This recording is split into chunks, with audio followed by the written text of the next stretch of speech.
انہوں نے کہا یہ ہوگا، آپ دیکھیں گے، اور یہ ہمیں بہت جلد ہوتا ہوا نظر آئے گا۔ تو میں ابھی تک سمجھنے سے قاصر ہوں، میری جن لیگل ایکسپرٹس سے بات ہوئی ان کا یہ کہنا ہے یہ نہیں ہو سکتا، لیکن بہرحال ایک حکومت کو پیارے جو صاحب ہیں وہ بضد ہیں کہ یہ ہوگا۔ تو عمران خان صاحب کے لیے ظاہر ہے کہ ہم نے پچھلے کچھ عرصے میں مشکل صورتحال دیکھی ہے، کہیں بھی چیزیں بہتر ہوتے ہوئے نہیں دیکھی، اور اب یہ صورتحال ہمیں مزید بدتر ہوتی ہوئی نظر آئے گی۔ اسی طرح سے پشاور میں جب یہ جج صاحبان کی اکثریت آ جائے گی، بینچز بنیں گے، تو آپ کو نظر آئے گا کہ پاکستان تحریک انصاف کو، صوبائی حکومت کو اپنے صوبے میں عدالت میں مشکل صورتحال کا سامنا کرنا پڑے گا۔ یہ پورا کا پورا معاملہ دلچسپ ہونے جا رہا ہے۔ ان حالات میں جو عمران خان صاحب نے شاید پیش بندی کرتے ہوئے، سچویشن کو پری ایمپٹ کرتے ہوئے، پہلے سے دیکھتے ہوئے جو فیصلہ لیا جنید اکبر خان صاحب کی صورت میں، انہوں نے ایک بڑی دلچسپ گفتگو کی ہے۔ جنید اکبر صاحب یہ کہتے ہیں کہ ہماری جو پچھلی قیادت تھی وہ اداروں سے رابطے میں تھی، تو اب پچھلی قیادت تو اب بھی قیادت ہے، یعنی صوبے کے چیف ایگزیکٹو اب بھی علی امین گنڈاپور ہی ہیں، لیکن پہلے وہ موجود تھے بطور صوبائی صدر بھی۔ تو کیا وہی علی امین گنڈاپور صاحب کی ہی بات ہو رہی ہے کہ وہ اداروں سے رابطے میں تھے؟ لیکن بہرحال وہ یہ کہتے ہیں کہ وہ اداروں سے رابطے میں تھی، میں کسی سے بات نہیں کروں گا، میری بات نہیں ہوگی، اور انہوں نے پھر پورا پلان بھی دے دیا کہ مجھے اگر غائب کر دیا جائے، یعنی گرفتاری کی صورت میں غائب کر دیا جائے یا کسی اور صورت میں غائب ہی کر دیا جائے، تو کس طرح سے رستے بند کرنے وہ تو انہوں نے بتا دیا تھا۔ لیکن اب وہ یہ کہتے ہیں کہ جس دن میں اپنی بات پر کھڑا نہ رہ سکا اس دن پی ٹی آئی کی صدارت چھوڑ دوں گا، اور پی ٹی آئی سے پیسوں کے عوض عہدے دینے کے کلچر کو ختم کروں گا۔ پی ٹی آئی کی تنظیم سازی کے لیے مجھے عمران خان صاحب نے ابھی کوئی ہدایات نہیں دی ہیں، اس وقت جیسے تنظیم سازی ہے اسی طرح سے کام کرے گی۔ 8 فروری کے احتجاج کے لیے کسی منتخب ممبر کو، کسی رکن اسمبلی کو، کسی وزیر کو، کسی کو نہیں کہوں گا کہ بندے لے کر آنے، آپ کو اتنے بندے لے کر آنے، ایم این اے کو اتنے، ایم پی اے کو اتنے بندے لے کر آنے، یہ ہم نہیں کریں گے۔ اور انہوں نے کہا کہ پہلے یہ ہوتا تھا کہ جو انویسٹ کرتے ہیں، پیسے لگاتے ہیں پولیٹیکل ایکٹیویٹی پر بھی، وہ پھر بعد میں اپنے پیسے پورے کرتے، حکومت کی جانب سے کام لیتے، اور پھر اس کے بعد اس میں کمیشن ہوتا ہے۔ تو یہ سلسلہ ہوگا۔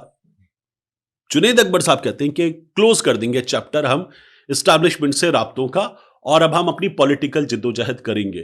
اس کی بہت زیادہ ضرورت ہے، کیونکہ اگر آپ رابطہ رکھ کے پولیٹیکل جدوجہد کرنے کی کوشش کر رہے ہیں تو اس کا مطلب ہے آپ کوئی کوشش ہی نہیں کر رہے۔ جن کے خلاف آپ کو یہ کوشش کرنی ہے آپ انہی سے رابطے میں ہیں۔ تو جنید اکبر صاحب اس کو پوری طرح سے کلوز کرنا چاہتے ہیں۔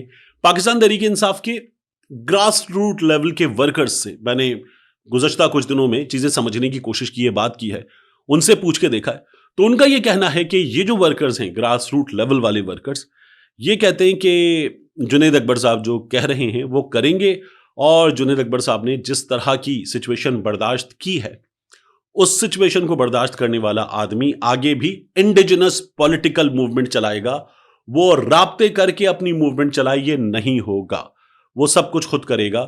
تو پھر ادارے درمیان میں بندوں کو روکیں، کس طرح آگے جانا ہے، کیا کرنا ہے، کیا نہیں کرنا، کہاں سے مڑ جانا ہے، کہاں نہیں پہنچنا، یہ نہیں ہو پائے گا۔ بٹ اگین بات ہے ان ریسورسز کی کہ جن کی مدد سے جانا ہے، کیونکہ نئے آئی جی صاحب آئے ہیں۔ نجم سیٹھی صاحب کہتے ہیں کہ نئے آئی جی صاحب رستے روکیں گے۔ یہ جو پاکستان تحریک انصاف والے خیبر پختونخوا سے مظاہرہ کرتے ہیں یا یہ کہہ رہے ہیں کہ اب ہم خیبر پختونخوا میں داخلے کے رستے روک دیں گے، خیبر پختونخوا سے پنجاب جانے کے رستے روک دیں گے، وہ کہتے ہیں یہ نئے آئی جی صاحب نہیں کرنے دیں گے۔ نئے آئی جی صاحب اندر بیٹھ کر پاکستان تحریک انصاف کو منع کر دیں گے، اپنی فورس کو منع کر دیں گے، اور ان کو یہ بھی نہیں کرنے دیں گے۔ تو سچویشن خیبر پختونخوا کے اندر پاکستان تحریک انصاف کے لیے اس حوالے سے بھی، اور یہ جو عدالتی فرنٹ سے خبر آ رہی ہے اس حوالے سے بھی اچھی نہیں ہے۔ یہ ہمیں ہوتا ہوا نظر آ رہا ہے۔ دلچسپ ہوگا، اگلے آنے والے دنوں میں دلچسپ ہوگا جنید اکبر صاحب کے لیے بھی اور گنڈاپور صاحب کے لیے بھی، کیونکہ عدالت میں بھی چینجز آ رہے ہیں کہ چیزیں آگے کیسے بڑھتی ہیں، اور پاکستان تحریک انصاف کے لیے ظاہر ہے کہ یہ کسی بھی صورت میں اچھی خبر نہیں ہے۔ ایک چیز اور میں دیکھ رہا تھا، آخری چیز وہ ہے کہ D G I S P R صاحب کا ایک انٹریکشن ہوا ہے مولوی صاحبان کے ساتھ، مذہبی جو شخصیات ہیں ان کے ساتھ، علماء کے ساتھ۔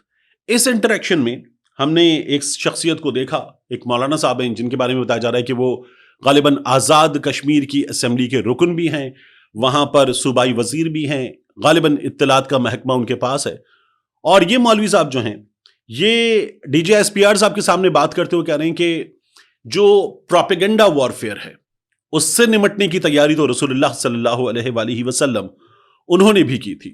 اچھا، یہ ہمیشہ ہوتا ہے جنگ کے میدان میں دشمن تک غلط خبر پہنچانا، دشمن کی خبر نکالنا، اس کو گمراہ کرنا، دشمن کے بارے میں معلومات رکھنا، دشمن جو آپ کے بارے میں پروپیگنڈا آپ کی صفوں میں کر رہا ہے اس کا توڑ کرنا، اور توڑ کرتے ہوئے اپنا ایک پروپیگنڈا اس کے خلاف ڈیولپ کرنا. یہ رسول اللہ صلی اللہ علیہ وآلہ وسلم کی آپ بات کرتے ہیں، یہ تو پوری دنیا کی جنگوں میں ہوتا ہے.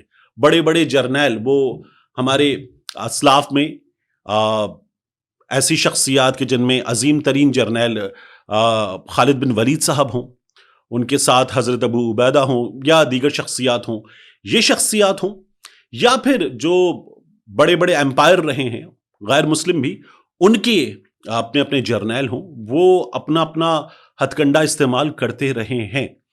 یہ جو پروپیگنڈا اور اس کا توڑ رسول اللہ صلی اللہ علیہ وآلہ وسلم کی جانب سے کرنے کی بات مولوی صاحب کر رہے تھے. میں مولوی صاحب کے علم پر تو بات نہیں کر سکتا، لیکن وہی کہنے لگے کہ نبی کریم صلی اللہ علیہ وآلہ وسلم نے بھی اس وقت یہ جو 5th جنریشن وارفیئر ہے اس کے حوالے سے بھی کچھ تیاری کی تھی. یعنی مثال دے رہے تھے وہ سمبولک رکھتے ہوئے. اور نبی کریم صلی اللہ علیہ وآلہ وسلم نے بھی، مولوی صاحب کا یہ کہنا تھا D J S P R صاحب کے سامنے، احمد شریف صاحب کے سامنے، کہ انہوں نے بھی اس وقت ایک آئی ایس پی آر بنا دیا تھا. نبی کریم صلی اللہ علیہ وآلہ وسلم نے بھی، نعوذ باللہ مولوی صاحب کہہ رہے تھے کہ انہوں نے بھی اس وقت ایک آئی ایس پی آر بنا دیا تھا. انہوں نے بھی آئی ایس پی آر کے 4 ونگز بنا دیے تھے. یعنی وہی کہہ رہے تھے کہ پروپیگنڈا کے لیے شعر و شاعری کا، تقریر کا، پھر اس کے بعد خبر کا مختلف ونگز بنا دیے تھے. اور ان کے پھر D G, deputy D G, مختلف افسران، 4 بڑے بڑے افسران، یہ بھی رسول اللہ صلی اللہ علیہ وآلہ وسلم نے مقرر فرما دیے تھے مولوی صاحب کے مطابق. اور آئی ایس پی آر کی انہوں نے اس وقت کے آئی ایس پی آر کی سمبولک تھا تو وہ تشکیل فرما دی تھی.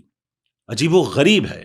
یعنی آپ مولوی صاحب بیٹھ کے D J S P are کے سامنے جو کر رہے ہیں، یہ اسٹیبلشمنٹ کی خوشنودی حاصل کرنے کی کوشش، ان کی حمایت حاصل کرنے کی کوشش اسلامک ٹچ کے ساتھ عجیب و غریب ہے. ہمارے علماء کے بارے میں تو ہم نے ہمیشہ یہ سنا، یہ پڑھا، یہ دیکھا، اپنے اسلاف سے بھی سنا، کتابوں میں بھی پڑھا کہ بہترین عالم وہ ہے جو کلمہ حق بلند کرے، حاکم کے سامنے بھی کلمہ حق بلند کرے. یہاں تو اسٹیبلشمنٹ پر، ایجنسیوں پر الزام ہے کہ انہوں نے لوگوں کو اٹھایا ہے، انہوں نے ان کو ظلم کا نشانہ بنایا ہے، انہوں نے ان کو جبر کا نشانہ بنایا ہے. یہ ہماری ایجنسیز پر، ہمارے اداروں پر الزام ہے.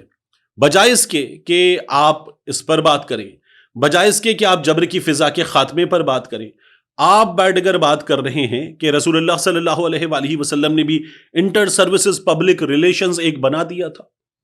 مطلب آپ اگر مثال دے رہے ہیں تو آپ مثال کیا دے رہے ہیں؟ ہمارے آئی ایس پی آر پر اس گزشتہ کچھ عرصے میں جو چیزیں ہوئی ہیں، الزامات آئے ہیں کہ اسٹیبلشمنٹ نے ہمیشہ مداخلت کی ہے سیاست پہ، اور سیاست میں مداخلت کرتے ہوئے 2 حصے سب سے زیادہ استعمال ہوئے ہیں، ایک آئی ایس آئی اور دوسرا آئی ایس پی آر. اور ان کے ذریعے جو ہے اس مداخلت کو انجام دیا گیا ہے. اب اگر آپ یہ باتیں کر رہے ہیں تو آپ کیا باتیں کر رہے ہیں؟ مجھے حیرانی ہوتی ہے دیکھ کر. اور ہمارے ہاں لوگ باقاعدہ طور پر اس کی ستائش کر رہے ہیں.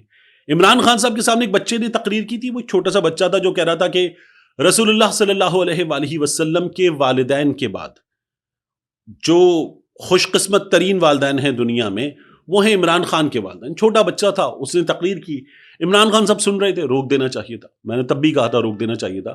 کیا ضرورت تھی کہ وہ بچہ یہ باتیں کر رہا ہوتا؟ اور اس بچے کو ہم نے پہلے بھی نہیں دکھایا آپ کو. اب بھی میں آپ سے عرض کر رہا ہوں کہ وہ نہیں کرنا چاہیے تھا. لیکن عمران خان صاحب پہ بڑے فتوے لگے کہ دیکھیں کیسا آدمی ہے کہ اس کے سامنے بیٹھ کر جو رسول اللہ صلی اللہ علیہ وآلہ وسلم ہیں ان کے والدین کے بعد خوش قسمت ترین والدین اس کے والدین کو قرار دیا جا رہا ہے، اور یہ شخص جو ہے وہ بیٹھا ہوا سن رہا ہے. یہ کس طرح کے پیرالل ڈرا کیے جا رہے ہیں، یہ اس وقت اعتراضات تھے.